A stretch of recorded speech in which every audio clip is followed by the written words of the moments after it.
7 tahun belum diijabah doanya. 6 bulan belum diangkat, belum dijawab doanya. Kayak dia paten kali. Nabi Musa 40 tahun doa itu baru dijawab Allah. Lah kita siapa bukan nabi? Ini dia. Jadi kalau doa itu kadang-kadang kalau nggak dijawab sabar-sabar aja, karena mungkin Allah menyimpan doa kita apa? Untuk di akhirat. Kan untung nggak dipakai di dunia. Kalau dipakai di dunia berapa kali lah.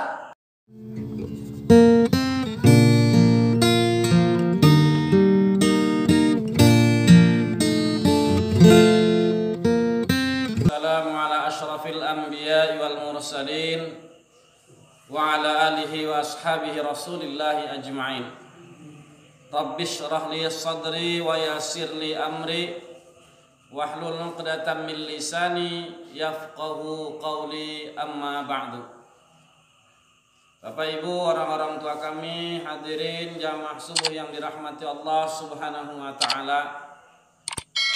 Pertama dan yang paling utama, mari kita tetap sama memanjatkan puja, puji serta syukur kita kepada Allah Subhanahu wa taala atas nikmat-nikmat yang telah diberikan kepada kita.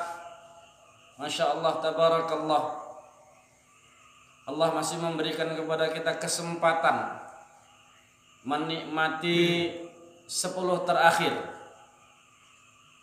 dari bulan suci Ramadan pada tahun ini. Terakhir ini tinggal inti-intinya. Perjuangan yang begitu melelahkan. Tak ada yang sia-sia di mata Allah Subhanahu wa taala. Rasulullah sallallahu alaihi wasallam ditanya ketika Rasulullah menyatakan bahwasanya orang-orang yang beramal ibadah sampai akhir mendapatkan maghfirah, keampunan Allah. Apakah mereka termasuk orang-orang yang mendapatkan malam Lailatul Qadar? Ya Rasul, bukan.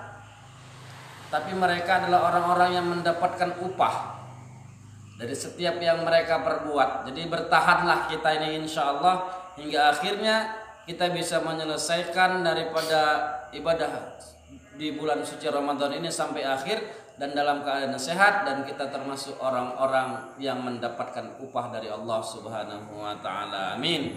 Amin ya rabbal alamin. Salat bertangkaikan salam kehadiran junjungan kita Nabiullah Muhammad sallallahu alaihi wasallam. Kita semua berharap kita bisa berkumpul dengan Rasulullah. Kita juga berharap akan mendapatkan syafaatnya. Kiranya harapan kita dengan selalu senantiasa kita mengucap Allahumma salli ala Sayyidina Muhammad, Allahumma salli ala Sayyidina Muhammad, menjadi alasan untuk kita mendapatkan syafaat nanti di yaumil mahsyar kelak. Amin ya rabbal alamin.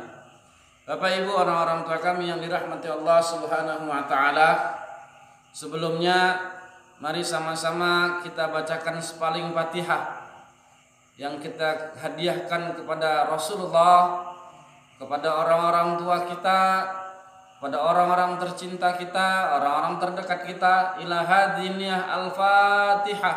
A'udzu billahi minasy syaithanir rajim. Bismillahirrahmanirrahim.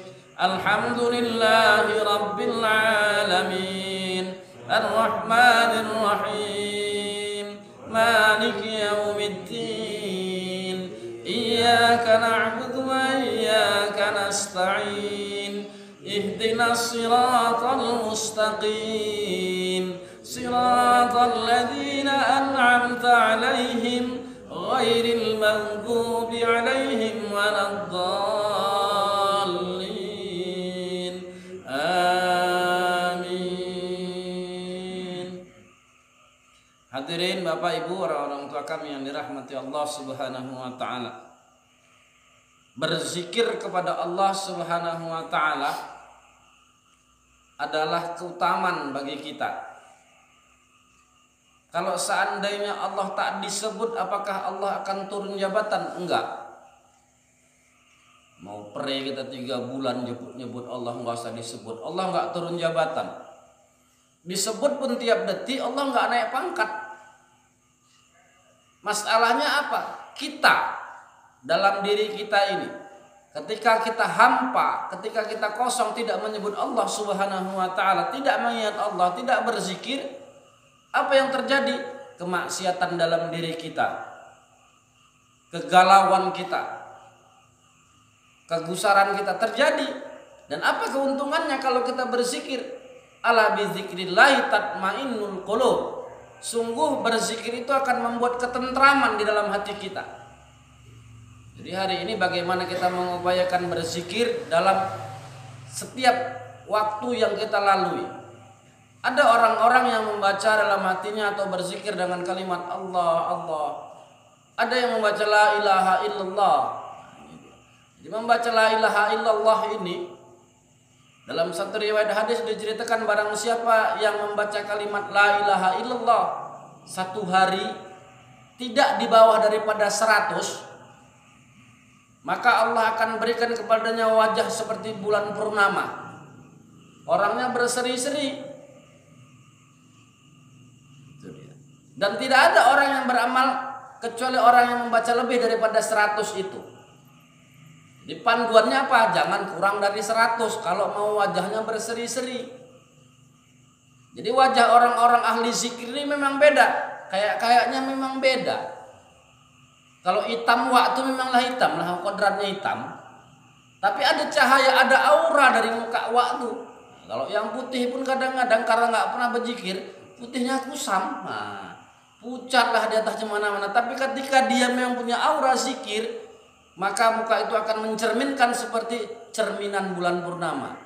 Nah, masalahnya hari ini kadang-kadang kita lihat, nah ini dia ada masalah sedikit. Apa itu? Orang yang memulai daripada berzikir la ilaha illallah itu ada yang bilang qala Rasulullah. Nah, ini qala Rasulullah ini Rasulullah bilang qala Rasulullah afdalu dzikri la ilaha illallah. Ya, Rasul bilang itu. Tapi tak pakai fa'lam.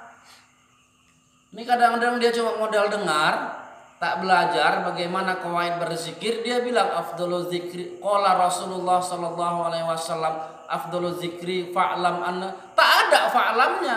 Jadi kalau dia mau bilang qala Rasulullah sallallahu alaihi wasallam afdalu dzikri la ilaha illallah. Kalau mau pakai qala Rasulullah. Tapi kalau yang umum kan ada, nggak pakai qala Rasulullah, dia pakai fa'lam. Nah ini dia, jangan dicampur-campur. Yang boleh dicampur-campur itu cuma gado-gado sama pecel. Nah itu boleh campur-campur. Kalau ini jangan, karena apa? Menambah satu kalimat. Kita lihat bagaimana Ibnu Mas'ud, bagaimana Ibnu Abbas berhati-hati dalam mengeluarkan perkataan yang ketika di dalamnya apa?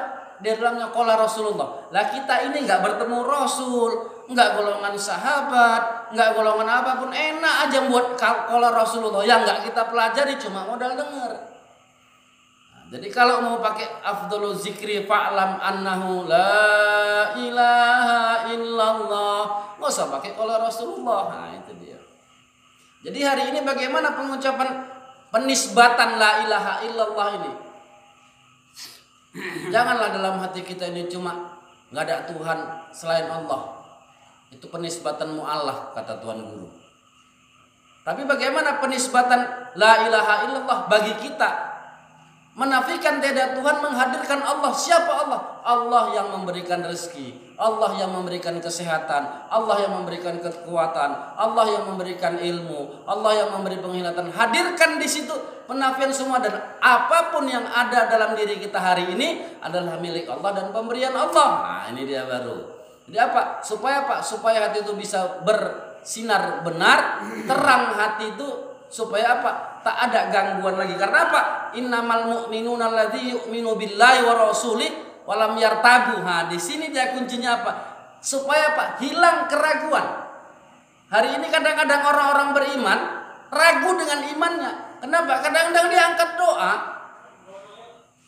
7 tahun belum diijabah doanya. 6 bulan belum diangkat, belum dijawab doanya. Kayak dia paten kali. Nabi Musa 40 tahun doa itu baru dijawab Allah. Lah kita siapa bukan nabi? Ini dia. Jadi kalau doa tuh kadang-kadang kalau nggak dijawab sabar-sabar aja, karena mungkin Allah menyimpan doa kita apa? Untuk di akhirat. Kan untung nggak dipakai di dunia. Kalau dipakai di dunia berapa kali lah. Karena apa? Ada hal-hal yang memang apa? Kalau kita dikasih rezeki makanan itu kan untuk jadi kotoran. Iya kalau tambah tenaga. Kalau hanya untuk kotoran. Kalau kita diberi rezeki minuman hanya untuk menghilangkan haus saja kan. Tapi ketika kita diberi hadiah amal yang diterima untuk perbendaharaan kita nanti di akhirat, untuk hitung-hitungan. Nah, itu dia. Ini yang perlu kita hari ini. Jadi kalau memang nanti ditukar, sebenarnya mau nggak sih? Kalau ditanya amal ini diberikan di dunia apa di akhirat? Kalau secara nafsu kita menginginkan dibalas di dunia. Tapi kalau ditengok balasannya, nanti kita nyesal. Kenapa? Tidak ada satupun amal yang kecil ketika Allah membalasnya kalau di akhirat. Makanya balasannya di akhirat.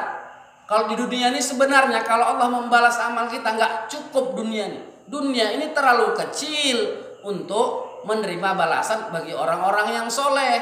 Nah, jadi kalau kita benar membaca la ilaha illallah masuk dalam zuk hati kita, hadir Allah dalam hati kita dengan sebenar-benar hadir, dan benar kita menafikan, sekali ucap saja la ilaha illallah akan menghapus dosa 4.000 kesalahan. Bukan sedikit. Menghapus dosa siapa? Dosa tetangga. Menghapus dosa siapa? Dosa anak kita. Menghapus dosa siapa? Menghapus dosa keluarga. Menghapus dosa siapa? Dosa istri. Ya nggak dihapus cuma istri muda. Itu dia, astagfirullah. Semua mau 4 istri kita pun dihapus. Nah itu dia. Begitulah dahsyatnya kalimat la ilaha illallah itu satu kali ucap. Bagaimana kalau 100? Bagaimana kalau 1000? Bagaimana kalau 10.000? Bagaimana kalau 200.000? Nah, ini dia. Kan perlu bagaimana kita memahami. Jangan asal ngableng aja. Asal kelepak la ilaha illallah, la ilaha, kepalanya entah kemana-mana seisi-isinya. Nah, ini dia. Artinya apa? Benar harus dalam hati kita ini hadir Allah dalam pembacaan itu. Kenapa? Dalam hadis yang lain ada juga jadidu imanakum. Perbaharui iman kalian dengan mengucap la ilaha illallah. Kenapa? Itu obat. Mungkin kalau kita pas gundah, pas kita gusar, hadirkan bahwasanya apa? Bahwasanya memang Allah yang buat. Nah, kalau seberapa pun berat kesedihan yang kita punyai, ketika hadir hati kita, ini dari Allah. Ini pemberian Allah. Meringankan apa? Meringankan beban yang ada dalam hati kita. Kalau apa? Kalau kita sadar Allah itu yang memberikan segalanya. Hari ini ketika Allah memberikan nikmat kita bisa tersenyum. Bagaimana kita bisa tersenyum ketika Allah memberikan azab ataupun cobaan sama kita? Kenapa? Tidak ada satupun cobaan yang diberikan Allah kecuali menghapus dosa-dosa kita. Jadi kalau Allah hapus dosa kita di dunia, alhamdulillah. Kenapa? Kita nggak tahan kalau penghapusannya nanti di neraka. Jadi hari ini bagaimana kita berbuat, kita melakukan supaya apa? Tidak ada balasan Allah nanti di akhirat. Dengan zikir kita, dengan kita beristighfar kepada Allah Subhanahu wa taala, kita akan dihapuskan Allah. Kita berharap akan dihapuskan setiap dosa-dosa kita dunia. Karena apa? Tidak ada satu makhluk pun yang mampu menerima penghapusan dosa di akhirat. Karena apa? Dimasukkan ke dalam nerakanya Allah Subhanahu wa taala. Kalau neraka itu bocor sebesar lubang jarum saja, dunia ini terbakar udahan. Dunia ini lebur. Habis hancur binasa kalau bocornya selubang jarum. Lah kalau kita masuk dalamnya apa enggak cemana-cemana kita? Ya parah betul lah. Jadi bagaimana hari ini berhindar daripada panasnya api neraka dengan apa? Kita akan selalu baca, apalagi di bulan suci Ramadan. Masya Allah. Allahumma inna nas'aluka ridhaka wal jannah wa na'udzubika min sakhatika wan nar. Ini kan kadang-kadang wa na'udzubika min sakhatika wan nar sambil ketawa dia. Karena enggak paham dia artinya. Santai dia, gak ada peresapan hatinya. Padahal ketika membaca Allahumma inna nas'aluka ridhaka wal jannah, betul-betul dia mengadakan ya Allah berikan aku ridhamu. Kalau dia minta sorga ini masih makhluk. Ridha Allah inilah Bisakah kira-kira dia masuk surga tanpa ridho Allah? Nggak bisa. Jangan dibalik. Masuknya kita ke dalam surganya Allah itu dengan ridhonya. Makanya ketika kita berharap, kemana totalitas kita berpikir? Allahumma inna nas'aluka ridhaka wal jannah. Betul-betul ya Allah, kasih aku ridhomu, baru masukkan aku ke dalam surgamu. Kalau nggak dapat ridho jangan harap. Kalau sekolah lah kita nggak dapat tekenan kepala sekolah, apa keluar ijazah itu? Kan nggak dapat ijazah kita, kepala sekolah nggak mau naikin. Baru wa na'udzubika min sakhatika wan nar, ya Allah berlindung aku dari kemurkaanmu dan api neraka. Kenapa? Dua masalah yang kita dapat. Pertama yang kita khawatirkan, murkanya Allah. Kalau murka Allah sama kita ajab. Yang kedua apa? Panasnya neraka.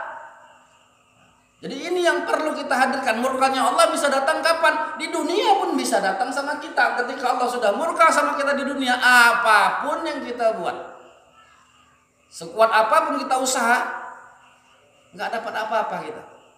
Makin kaya kita makin gelisah, apalagi makin miskin. Kaya kita nanti anak bukan tanggung, nanti kaya kita istri entah apa-apa perbuatannya macam lah. Ada harta kita begini, semua lengkap lah. Kenapa? Allah memberikan azabnya, Allah memberikan murkanya. Dan insya Allah harapan kita dengan pembelajaran bulan suci Ramadan tahun ini, kita bisa menjadi orang-orang yang lebih matang, bisa menjadi orang-orang yang benar-benar bertakwa kepada Allah Subhanahu wa taala dan berhati-hati dalam setiap amal kita untuk tidak terusak dengan sifat-sifat yang buruk. Misalnya ada sifat-sifat riya, ada sifat-sifat uzub. Hari ini bagaimana kita menanamkan benar sifat ketawaduan, sifat ikhlas dan sabar, dan semuanya itu akan hadir ketika kita bisa menjaga diri kita dari makanan-makanan yang diharamkan Allah Subhanahu wa taala dan cara memperolehnya. Bapak Ibu, orang-orang tua kami yang dirahmati Allah Subhanahu wa taala, inilah sekelumit yang dapat disampaikan. Kiranya banyak manfaat bagi kehidupan kita. Mari sama-sama kita tutup dengan membaca doa kibrah majelis. Subhanakallahumma bihamdihi, subhanakallahumma bihamdika, asyhadu an la ilaha illa anta astaghfiruka wa atubu ilaih. Assalamualaikum warahmatullahi wabarakatuh.